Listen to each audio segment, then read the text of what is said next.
오늘 우리에게 주시는 하나님의 말씀은 사무엘상 12장 1절에서 15절까지 말씀입니다. 사무엘상 12장 1절에서 15절까지 말씀입니다. 한 절씩 교독하시고 마지막 절은 함께 읽도록 하겠습니다.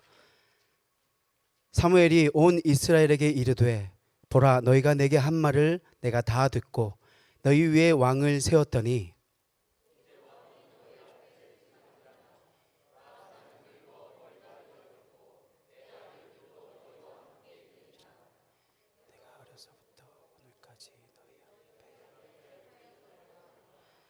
내가 여기에 있나니 여호와 앞과 그의 기름 부음을 받은 자 앞에서 내게 대하여 증언하라. 내가 누구의 소를 빼앗았느냐, 누구의 나귀를 빼앗았느냐, 누구를 속였느냐, 누구를 압제하였느냐, 내 눈을 흐리게 하는 뇌물을 누구의 손에서 받았느냐. 그리하였으면 내가 그것을 너에게 갚으리라 하니,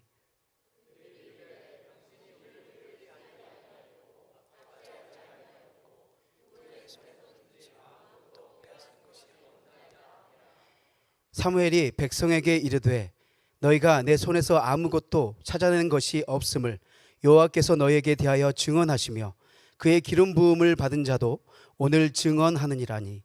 그들이 이르되 그가 증언하시나이다 하니라. 사무엘이 백성에게 이르되 보세요, 아론을 세우시며 조상을 애굽 땅에서 인도하여 내시니 그런즉 가만히 서 있으라. 여호와께서 너희와 너희 조상들에게 행하신 모든 공의로운 일에 대하여 내가 여호와 앞에서 너희와 담론하리라.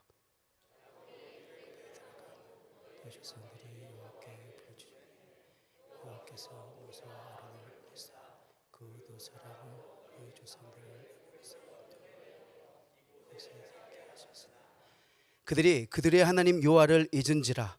여호와께서 그들을 하솔 군사령과 시스라의 손과 블레셋 사람들의 손과 모압 왕의 손에 넘기셨더니 그들이 저희를 치매 백성이 여호와께 부르짖어 이르되 우리가 여호와를 버리고 바알들과 아스타로스를 섬기고 범죄하였나이다.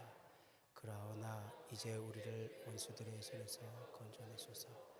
그리하시면 우리가 주를 섬기겠나이다. 여호와께서 여룹바알과 베단과 입다와 나 사무엘을 보내사 너희를 너희 사방 원수의 손에서 건져내사 너희에게 안전하게 살게 하셨거늘 너희가 암몬 자손의 왕 나하스가 너희를 치러 오는 보고 너희의 하나님 여호와께서는 너희의 왕이 되심에도 불구하고 너희가 내게 이르기를 아니라 우리를 다스릴 왕이 있어야 하겠다 하였도다. 이제 너희가 구한 왕, 너희가 택한 왕을 보라. 여호와께서 너희 위에 왕을 세우셨느니라. 섬기며 그의 목소리를 듣고 여호와의 명령을 거역하지 아니하며 또 너희와 너희를 다스리는 왕이 함께 읽겠습니다. 너희가 만일 여호와의 목소리를 듣지 아니하고 여호와의 명령을 거역하면 여호와의 손이 너희의 조상들을 치신 것 같이 너희를 치실 것이라. 아멘. 하나님의 말씀입니다. 사람이요, 먹고 사는 문제가 가장 주요 관심사고 기본적인 문제예요. 그래서 먹고 사는 문제가 해결이 안 됐을 때는 사람이 어디서 왔다가 어디로 가는지, 나는 어떤 존재인지 이런 걸 생각하지 않습니다. 일단 먹고 살아야 되니까. 근데 사람이 농사를 지으면서 곡식을 창고에 저장하는 기술이 딱 발달되면서부터는 여유라는 게 생겨요. 그럼 사람은 생각하는 존재이기 때문에 생각을 합니다. 나는 어디서 왔다가 어디로 가는가? 인간은 어떤 존재인가? 거기서 학문이 생겨나기 시작하는 거거든요. 저는 학교 다닐 때 그런 것들을 배웠는데 요즘 세상 돌아가는 것을 보면 먹고 사는 문제를 옛날보다 지금이 훨씬 더 많이 관심이 있는 것 같아요. 다른 거 별로 관심이 없어요. 오로지 먹고 사는데 우리가 관심을 많이 갖게 됩니다. 그래서 인간이 어떤 존재인지, 나는 어디로 왔다가 어디로 가는 건지 잘 몰라요. 그런 거 생각 안 해요. 어떻게 하면 돈을 더 많이 벌 건지, 어떻게 하면 내가 더 편안하게 살 건지, 이런 거에 우리가 더 관심이 많습니다. 그런데 우리 예수 믿는 사람은요, 이렇게 주일날 예배당에 오잖아요. 하나님의 말씀을 읽습니다. 하나님의 말씀을 귀로 듣고 또 설교도 이렇게 듣습니다. 하나님의 말씀은 먹고 사는 문제에 대한 거예요? 우리 인간 자신의 모습에 성찰을 하는 말씀일 것 같아요? 깊은 성찰입니다. 이건 정말 굉장히 고급진 거예요. 하나님의 말씀은. 여러분, 죄의 값이 사망이라고 하는 로마서 6장 23절의 말씀은요, 죄의 값이 사망, 글자 숫자로 보면 6자입니다. 이거는 첫 번째, 사람이 죄인이라는 걸 우리에게 가르쳐줘요. 두 번째, 죄로 인해서 언젠가는 죽게 될 유한한 존재라고 하는 것을 가르쳐줍니다. 이 6글자가요, 인간 이해라고 하는 것을 우리에게 가르쳐준단 말이에요. 하나님의 말씀이. 모든 사람은 죽습니다. 그러나 죽었다가 사람 가운데 다시 살아나서 내가 죽어보니 이렇게 되더라, 우리에게 가르쳐주는 사람이 있어요, 없어요? 없습니다. 여러분, 죽었다가 살아나서 야, 죽으면 우리가 어디로 가고 죽고 난 다음에 우리는 어떻게 되고, 이런 걸 가르쳐주는 사람이 아무도 없습니다. 그렇기 때문에 대부분의 사람들은요, 죽음은 인생의 끝이다 라고 생각을 하며 삽니다. 우리 예수 믿는 사람은 달라요. 죽은 다음에 부활이 있습니다. 부활하면 하나님의 나라가 있을 거라고 우리는 그렇게 배우면서 하나님의 말씀을 들으면서 상상을 하고 사는데, 그렇지 않은 사람들 대부분은 죽으면 끝이다 라고 생각하고 살아요. 여러분, 죽음이 끝이다, 이건 관점이라고 하는 거예요. 인간은 죽으면 모든 것이 끝난다 라고 생각하는 사람들은요, 그 눈으로 인생을 바라보면 우리 인생은 일상의 삶에서 끝을 계속 경험하면서 산다는 것을 깨달아 알 수가 있습니다. 끝을 경험하고 사는 것이 뭐냐? 조금 고상하게 생각하고 철학적으로 생각하면 그거는 죽음을 연습하면서 사는 것이다, 이렇게 볼 수가 있어요. 예를 들면 요즘 학생들이 졸업 시즌입니다. 졸업도 끝입니다. 여러분, 학교에 입학해서 학업을 시작합니다. 출발이 있어요. 그런데 그 학생들이 졸업을 통해서 학교 생활을 끝마칩니다. 우리 청년들이 군대에 입대합니다. 입대라고 하는 것이 이제 시작이에요. 그런데 이 청년들이 군 복무를 제대를 통해서 끝마칩니다. 직장 생활도 마찬가지입니다. 입사라고 해서 직장 생활이 시작이 돼요. 그런데 퇴사를 하는 날이 옵니다. 은퇴를 하는 날이 옵니다. 직장 생활도 시작이 있고 끝이 있습니다. 직분도 마찬가지입니다. 우리가 직분을 받는 날이 있지만 은퇴해서 직분을 내려놓는 날이 있는 거예요. 출생을 통해 시작된 우리의 인생은 죽음을 통해서 끝을 맺습니다. 아까 제가 말씀드렸어요. 인생은 죽음이라고 하는 것이 끝이다라고 하는 관점을 가지고 있는 사람들은요, 가만히 좀 철학적으로 생각해 보면 이렇게 학교 생활, 직장 생활, 군대 생활, 우리 예수 믿는 사람은 신앙 생활, 이 직분 생활, 이런 것들이 계속 우리가 죽음을 연습하는 것으로 보일 수밖에 없습니다. 그래서 우리 인생의 시작과 끝이 여러분 중요합니다.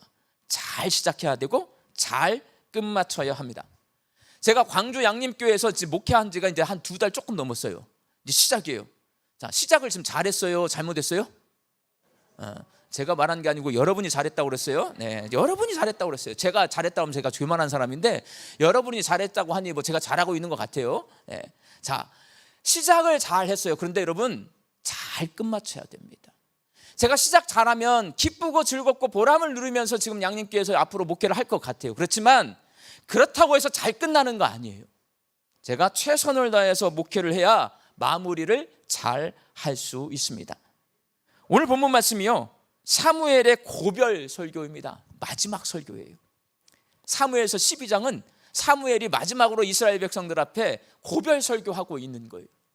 제가 광주 양림교회에서 오늘 사무엘처럼 멋지게 고별 설교할 수 있도록 저 최선을 다해서 목회할 테니까요, 여러분은 우리 목사님이 변심하지 않고, 마음이 변하지 않고 다른 데로 가지 않고 목회 최선을 다해서 열심히 할 수 있도록 기도해 주시기 바랍니다.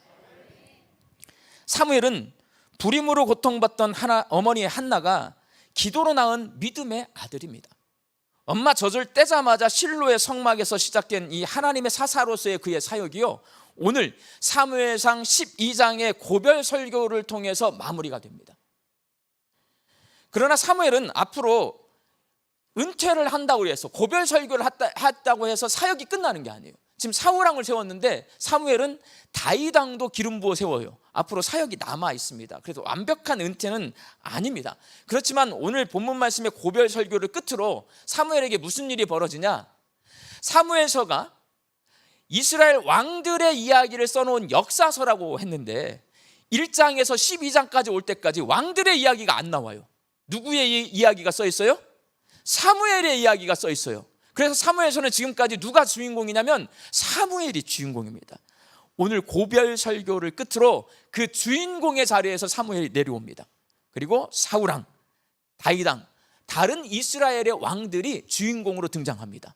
그러니까 주연에서 조연으로 바뀌어지는 굉장히 의미가 있고 중요한 본문이 오늘 본문 사무엘의 고별 설교입니다.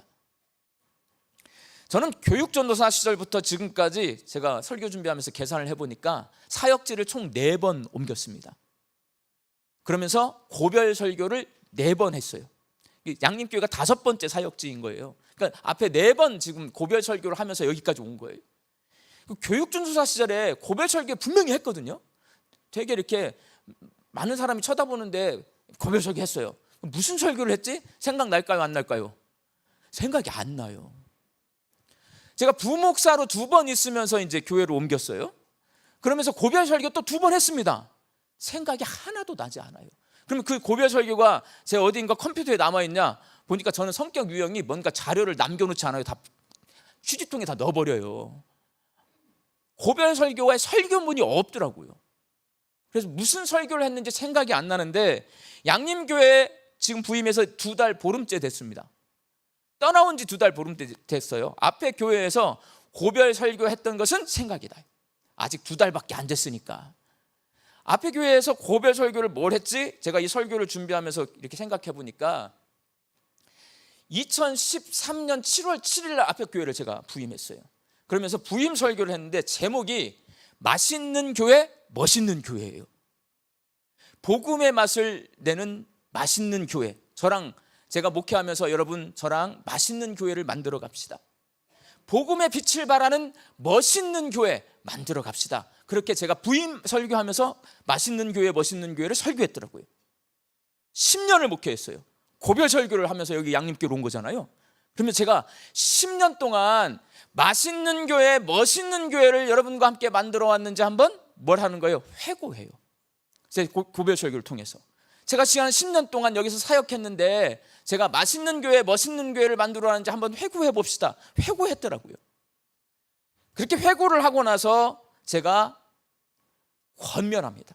무슨 권면을 하냐? 나는 이제 이 교회를 떠나서 양림교회로 갑니다. 광주 양림교회 부임하니까 이제 새로운 목사님이 오시게 될 겁니다. 새로운 목사님이요. 제가 11월 마지막 주에 부임을 했잖아요. 여기 양림교회에. 거기 그 교회를 떠나왔잖아요. 1월 첫 주에 그 교회에 새로운 목사님이 오셔서 설교를 시작하기 시작했어요. 그리고 오늘 2월 둘째 주에 그 교회 새로 오신 목사님이 위임 예식합니다. 오늘 제 마음이 되게 편안해요. 이제 위임 예식해요.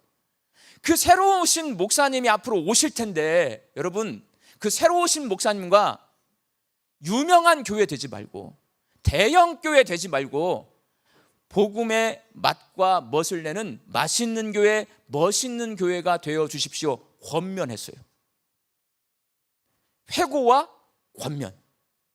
오늘 본문 말씀에 사무엘의 고별 설교가 있는데요.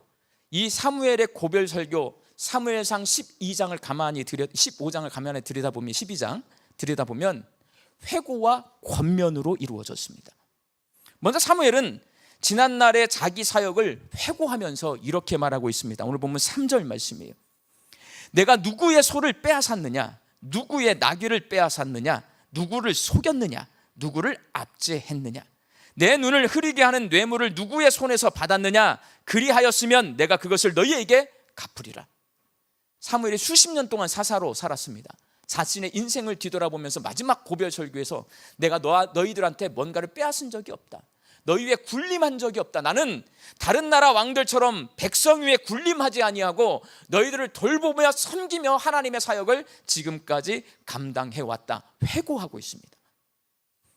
이렇게 자신의 사역을 회고한 후에 사무엘은 이스라엘 백성들에게 이제 권면합니다. 그 권면의 말씀이 오늘 본문 말씀에 써 있는 거예요. 그렇다면 여러분, 지난 수십 년 동안 이스라엘의 사사로 사역해왔던 사무엘이 마지막 고별 설교를 하면서 이스라엘 백성들에게 마지막으로 무슨 권면을 하고 있을까요? 사무엘의 권면을요, 제가 한마디로 요약해봤는데 왕 조심해라예요. 왕 조심해라. 오늘 보면 14절과 15절 말씀이에요.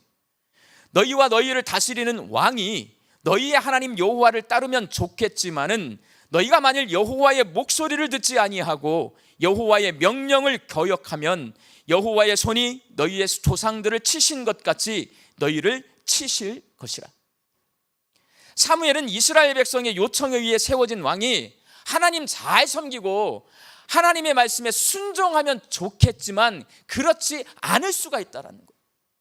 하나님 대신에 다른 우상을 섬기고 하나님 말씀에 불순종하게 되면 이스라엘의 지도자이기 때문에 이스라엘 백성들이 그 왕을 뒤따라가서 우상 섬기게 되고 하나님의 말씀을 불순종하게 될 수 있다는 거예요. 그러면 하나님이 그 죄를 물어서 너희를 치게 될 것이다 경고하고 있습니다. 이게 권면이에요. 이 경고의 말씀이 뭐냐면 왕 조심해라. 사무엘이 고별 설교에서 지난 날을 회고하고 이스라엘 백성들에게 권면하는데 그 권면의 내용을 한마디로 요약하면 왕을 조심해야 한다라고 걱정하고 있습니다. 왜 마지막에 이렇게 걱정을 할까? 사무엘서를 깊이 생각해 보면 두 가지 이유를 찾아낼 수가 있습니다. 먼저 사무엘은 개인적으로요, 자기가 역사의 주연에서 조연으로 물러나는 것, 사사의 자리에서 내려와서 왕에게 그 자리를 물려주는 것, 기분 좋아요, 나빠요? 개인적으로 사무엘서는 사무엘이 엄청나게 기분 나빠한다는 것을 써놨어요, 여러분. 첫 번째, 지난주에 말씀드렸어요. 사무엘이 늙었어요, 나이 먹었어요. 그거를 이스라엘 백성들이 대놓고 지적합니다. 당신은 늙었잖아. 이 준비하다가 생각이 났어요. 제가 처음 부목사 사역을 나갔을 때요, 65세에서 70세 사이의 권사님이에요. 제가 첫 신방을 갔어요, 부임 신방을. 그 권사님한테 아이고 이제 할머니시네요 라고 했더니 그 권사님 얼굴 표정이 어떻게 됐을까요? 와, 얼굴 표정이 바로 안 좋아지시더라고. 그리고 나중에 나오는 뒷소리, 제가 수습이 안 돼. 자기를 할머니라고 했다고. 65세에서 70세 사이가 무슨 할머니냐? 그럼 손주가 있었을까요, 없었을까요? 손주가 있으니까 내가 할머니라고 그랬지. 그럼 할머니 뭐라고 불러? 아줌마라고 불러? 예. 그때 제가 배웠어요. 할머니를 할머니라 부르면 안 된다. 할머니를 할머니라 부르면 기분이 나빠. 권사님이라고 그 다음부터는 제가 부릅니다. 절대로 제가 어른들을 할머니라고 저를 부르지 않아요. 기분 나빠하시더라고. 사람이 나이 들었는데요, 나이 든 거 다 알아. 근데 그걸 나이 든 걸 누군가가 확인시켜주면 기분이 확 상해요. 그게 사람이에요. 사무엘은요, 자기 자식 욕하는 소리를 들었습니다. 내가 나이 들은 것도 서러운데 내 자식이 단점이 있는데 그것을 지적당했어요. 기분이 굉장히 나쁩니다. 사무엘은 사사인데요, 이스라엘 백성들이 마지막에 요구할 때 사사는 당신 시대로 끝내, 우리는 왕을 원해, 왕 세워주세요. 사사의 직분 자기가 감당하고 있는데 그 사사 직분을 거부해요. 기분 나쁩니다. 사무엘은 하나님의 음성을 듣던 사람이에요. 하나님이 이스라엘 왕 세우는 걸 탐탁치 않게 생각하십니다. 싫어하세요. 사무엘은 너무나 그걸 잘 알아요. 그러니 왕을 세워주기는 했는데 너무나 기분이 나빠요. 그 기분 나쁜 거를 써놨어요. 성경에 다 써놓은 겁니다. 기분 나빠하는 거를. 그러니까 요약을 하면 이렇게 되는 거예요. 사무엘은 이스라엘 백성들에게 이렇게 말하고 있는 거예요. 너희가 세운 왕이 하나님을 제대로 섬기지 못하게 되면 하나님이 너희를 치게 될 텐데 어쩔 터냐. 그러니 왕을 조심해야 된다. 마지막 고별 설교에서 그렇게 권면하고 있습니다. 솔직한 표현이에요. 저는 그래요. 사무엘이 정말 하나님 앞에서 모든 걸 다 참고 원수까지라도 사랑하고 기분 나빠져도 이 포커페이스, 기분 나쁜 걸 표현하지 않고 웃고 가만히 있는 모습만 써놨으면 성경을 좀 덜 신뢰할 것 같아요. 근데 사무엘이요, 우리하고 똑같아. 하나님의 음성을 듣고 사사로 살고 나시린으로 살고 선지자인데도 불구하고 기분 나쁜 거를 그대로 사무엘서가 써놨단 말이에요. 신뢰할 수 있어요. 이 솔직한 표현이. 사무엘은 고별 설교를 통해서 기분이 나빠. 그래서 직설적으로 말하는 거예요. 왕 조심해라. 그래야 하나님 앞에 혼나지 않는다. 그리고 사무엘이 걱정하고 있는 것은 자기 개인적인 이유뿐만 아니라 사무엘은 충성스러운 하나님의 사사입니다. 사사 입장에서 사무엘은 하나님이 이스라엘의 왕을 세우는 것을 원하지 않고 있기 때문에 걱정하는 거예요. 이스라엘 백성들이 지금 하나님이 싫어하는 길을 가고 있어요. 사사로서 걱정이 됩니다.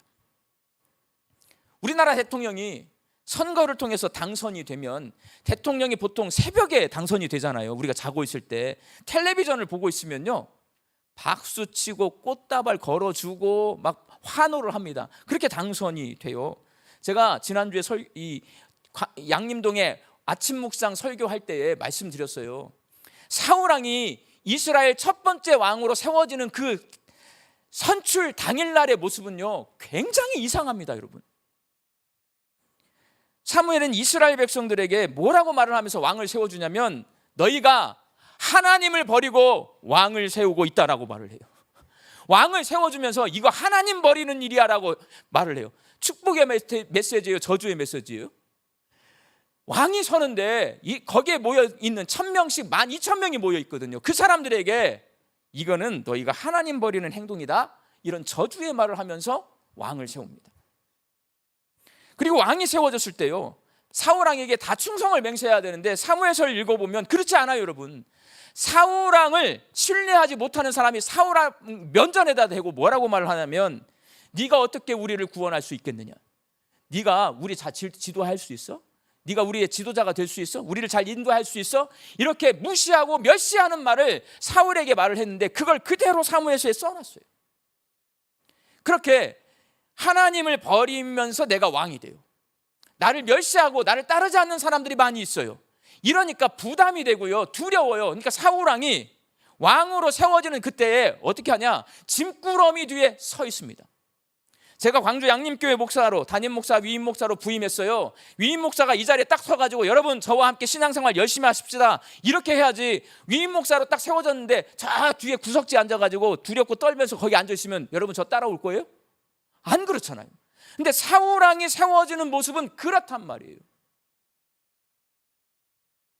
이렇게 이상한 분위기인데 더 이상한 건 뭐냐면요, 이스라엘 백성들이 그렇게 이상하게 왕이 세워지고 있는데도 불구하고 자기들이 원하는 왕이 세워지니까 만세를 외칩니다. 정말 무슨 만화책에 나오는, 엽기적인 영화에 나오는 그런 장면이에요, 왕이 세워지는 장면이. 그래서 사무엘은요, 하나님이 원치 않는 길을 가고 있는 이 이스라엘 백성들의 모습을 보면서 걱정이 되니까, 야, 왕 조심해야 된다라고 말하고 있습니다. 그러나 여러분, 왕을 조심하라는 말을 항상 뒤집어서 생각해 봐야 돼요. 이 말은 어떤 말이냐? 사울왕 조심하고 다윗왕을 조심해야 된다라고 하는 이 말은 하나님이 진정한 너희의 왕이시다라는 말하고 똑같은 말입니다. 너희들이 세운 왕은 너희들을 잘 데리고 갈 수가 없다. 그러니 이스라엘의 진정한 왕이신 하나님을 너희가 왕으로 인정하고 그 뒤를 따라가야 된다. 이게 왕 조심하라는 말이에요.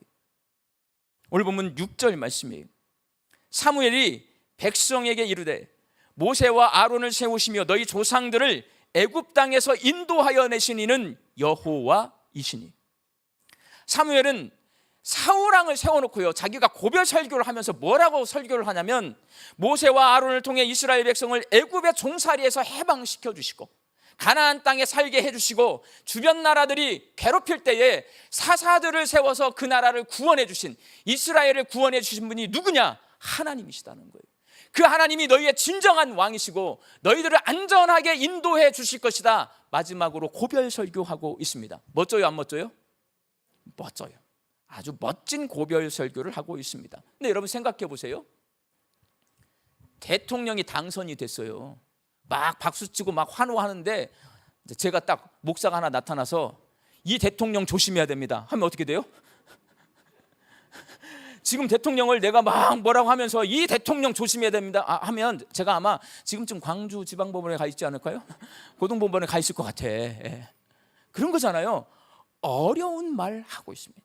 결코 하기 쉽지 않은 말을 사무엘이 하고 있다는 걸 여러분 기억하셔야 돼요. 사무엘은 마지막 고별 설교에서 이스라엘 백성들에게 사람 가운데서 세운 왕을 조심하고 진정한 왕이신 하나님을 잘 섬기라 권면하면서 사사직을요 아주 멋지게 마무리하고 있습니다. 사람이 사무엘처럼 끝을 잘 맺어야 돼요. 끝을, 내가 힘들고 어렵더라도 끝을 제대로 잘 맺을 수 있어야 합니다. 사무엘은 지금까지도 좋은 사사의 모습으로 살아왔지만 마무리를 잘 함으로써, 성경에 보면 선지자가 여러 명이 있습니다. 사사도 여러 명이 있습니다. 그런데 사무엘을 보면요 진짜 멋진 인생 살았어요. 하나님의 충성된 종으로, 하나님의 멋진 사사로, 선지자로 그런 삶을 살아서 우리에게 그렇게 기억되고 있습니다. 사랑하는 광주 양림교회 성도 여러분, 사무엘에게 사사 직분을 내려놓는 날이 찾아왔잖아요. 우리에게도 우리 직분을 내려놓는 날이 찾아옵니다. 저도 언젠가는 광주 양림교회 위임 목사리의 자리에서 내려와야 되고요, 여러분도 장로, 안수집사, 권사 직분의 자리에서 내려올 날이 옵니다. 여러분, 만일 내가 오늘 은퇴한다면 믿음의 후배들에게 여러분 어떤 권면을 하시겠습니까? 사람에게 있어서 시작과 끝이 중요하지만 시작보다는 끝이 더 중요하다는 것 우리는 잘 알고 있습니다. 그래서 마무리를 잘 해야 합니다. 마무리를 잘 할 수 있는 믿음의 방법이 하나 있는데요, 내 남겨진 가족들, 내 남겨진 자녀들, 그리고 내 남겨진 믿음의 후배들에게 멋진 권면을 하는 것, 그것이 마무리를 잘 하는 거다. 오늘 말씀을 통해서 배울 수가 있어요. 사무엘이 고별 설교에서 두 가지 하잖아요. 회상합니다. 그리고 권면합니다. 그 권면이라고 하는 것, 우리가 인생을 마무리할 때 하면은, 잘 멋진 권면을 하면은 내 인생이 잘 마무리된다는 말씀입니다. 왜? 그 권면을 평생 기억해 주기 때문에 그렇습니다. 제가 지난 2달간 우리 광주 양림교회에서 목회하면서 이렇게 마무리를 잘 하신 분 한 분 만났습니다. 그분은 작년 12월 달에 돌아가신 고 손균 집사님이십니다. 오랫동안 투병 생활을 하시던 이 집사님은 돌아가시기 며칠 전에 글을 하나 남기셨습니다. 그 글을요, 장례식이 진행이 되는데 저한테 자녀들이 사진을 찍어가지고 휴대폰으로 보내주셨어요. 이런 내용이에요. 하나님 아버지, 이 세상에 태어나서 이 순간까지 가면을 벗지 못하고 그때그때를 땜질로 살아왔음을 솔직하게 고백합니다. 이제부터라도 하나님 아버지를 진심으로 섬기고 여생을 마치고자 하오니 어리석고 불쌍한 저의 죄를 용서하시기를 간절히 바라옵고 예수님의 이름으로 기도하옵나이다. 아멘. 돌아가시기 며칠 전에 글로 남긴 거예요. 이 글을 보면 손 집사님은요, 자기 인생을 마무리하면서 자신의 연약함을 하나님 앞에서 회개합니다. 그리고 하나님 잘 섬기는 그런 자기의 소망을 기원해요. 그걸 글로 남겼어요. 그래서 인생을 마무리했어요. 예수 믿는 사람이 이보다 더 멋지게 인생을 마무리할 수 있는 방법은 저는 없다고 생각합니다. 발인 예식을 하면서 제가 이 기도문을 낭독했습니다. 발인 예식 설교를 하면서 이 기도문에 대해서 제가 해석을 해줬어요. 해석. 자기가 죄인임을 고백하고 있다. 그리고 자기가 하나님 나라 백성이 되기를 고백하고 있다. 이거는 예수 믿는 사람, 구원받은 하나님 나라 백성의 가장 기본적인 자세고 모범적인 자세다. 모든 분들이요 같이 감동받고 은혜 받았습니다. 저는 손 집사님을 한 번도 뵌 적이 없습니다. 그래서 얼굴도 모릅니다. 오자마자 돌아가셨으니까. 그분이 어떤 인생을 살아왔는지 저는 모릅니다. 신방을 안 해봤으니까. 그렇지만 앞으로 손 집사님을 인생을 잘 마무리하신 그리스도인으로 평생 기억하게 될 겁니다. 그래서 그 짧은 기도문은 손 집사님 자신의 고백이기도 하지만 남겨진 유가족들과 장례를 집례했던 저의 가슴 속에 평생 기억될 권면이에요. 그 가족들에게, 유가족들에게 그 자리에서 제가 양해를 구했어요. 이 손 집사님의 이 기도문은 제가 언젠가 성경 본문이 허락되면 광주 양림교회 성도들 앞에서 설교 예화로 사용하겠습니다. 그래도 괜찮겠습니까? 허락을 득하고 오늘 말씀을 드리는 거예요. 오늘 여러분도 들으셨어요. 그러니 이제 손균 집사님의 그 기도문은 이 자리에 계신 여러분들에게도 멋진 권면이 되는 거예요. 기억에 남을 거예요, 여러분. 광주 양림교회 성도들이 학교와 군대, 직장과 같은 삶의 자리를 떠날 때에 그리스도인으로서 멋지게 마무리를 할 수 있기를 바랍니다. 그리고 여러분의 인생을 끝마칠 때 자녀들에게 야, 큰아들아, 너는 내 집 가져가라. 둘째 아들아, 내가 저기 몰래 숨겨놓은 땅이 있는데 형하고 싸우지 말고 그 땅 받아라. 딸들아, 걱정하지 마라. 통장에 현금 있다. 그건 다 너 가져라. 이런 거 써주지 말고요. 참주인이신 하나님을 잘 섬기라. 멋진 글로 남긴 권면을 해 주시기를 바랍니다. 여러분, 글로 남기실 분이 오늘 분명히 몇 분 계실 거예요. 글로 남길 때 잘 들으세요. 자, 글을 열심히 썼어. 설교 듣고 은혜 받아가지고. 근데 이거를 찬장 속에다 넣어놓으면 자식들이 이제 못 찾아요, 여러분. 어디다 넣어놔야 될까요? 자식들이요, 제가 목회를 하면서 보는데 여러분들이 지금 가지고 다니는 성경책 있죠. 여러분 돌아가시면 성경책을 다 떠들게 봐요. 왜 떠들게 볼까요? 혹시 거기다 우리 엄마가 헌금을 넣어놓지 않았나 다 떠들게 봐요. 다 떠들게 봅니다. 나중에 보세요. 다 떠들게 봐요. 성경책 맨 앞에 오늘 목사님 말씀에 은혜 받고 내가 써놓은 자식들을 향한 인생의 마지막 권면 꽂아놓으면 자식들이 다 봅니다. 그러면 사진 찍어서 저한테 또 보내주실 거예요. 우리 최선 목사님 지난주에 부임하셨는데요. 봄이 되면 이제 경로대학 개강할 텐데 최선 목사님이 경로대학 담당이세요. 제가 명령해놨어요. 개강하면 제가 경로대학 어른들에게 요청할 거예요. 자기가 가장 좋아하는 성경 구절을 찾아서 최선 목사님이 영상 찍으십시다 하면 찍으세요. 스튜디오 내려가서 영상으로 자료를 남겨놓으세요. 그러면 여러분 돌아가시는 날 발인 예식 할 때 여러분이 낭송한 그 영상 틀어놓고 그 본문으로 제가 발인 예식 설교할 겁니다. 오늘 글로 남기신 분들은 자식들을 향한, 가족들을 향한, 믿음의 후배들을 향한 권면, 멋진 권면을 글로 남기신 분들이 자녀들이 찾아서 저한테 사진을 찍어 주시면 제가 발인 예식 시간에 그거를 읽어 드릴게요. 가만히 생각해 보면 우리 어른들은 목사님이 왜 좋은 얘기 하시고 죽는 얘기, 장례식 얘기를 하신다냐 그런데 여러분, 예수 믿는 사람의 멋짐이 뭔지 아세요? 우리는 죽음을 이기는 사람이에요. 죽음을 두려워하지 않아요, 여러분. 죽음이 부정탄다라고 생각하지 않아요. 우리 예수 믿는 사람만큼은 죽음에 대해서 이야기할 수 있어야 되고요. 죽음을 준비하면서 살아갈 수 있어야 돼요.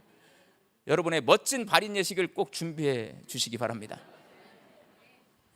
우리 강주 양림교회 모든 성도가 학교 생활, 군대 생활, 직장 생활, 신앙 생활, 가정 생활, 그리고 인생을 잘 시작하고 잘 마무리하셔서 내 주변에 있는 모든 사람들에게 믿음의 선한 영향력을 끼치며 살 수 있기를 예수님의 이름으로 축원합니다.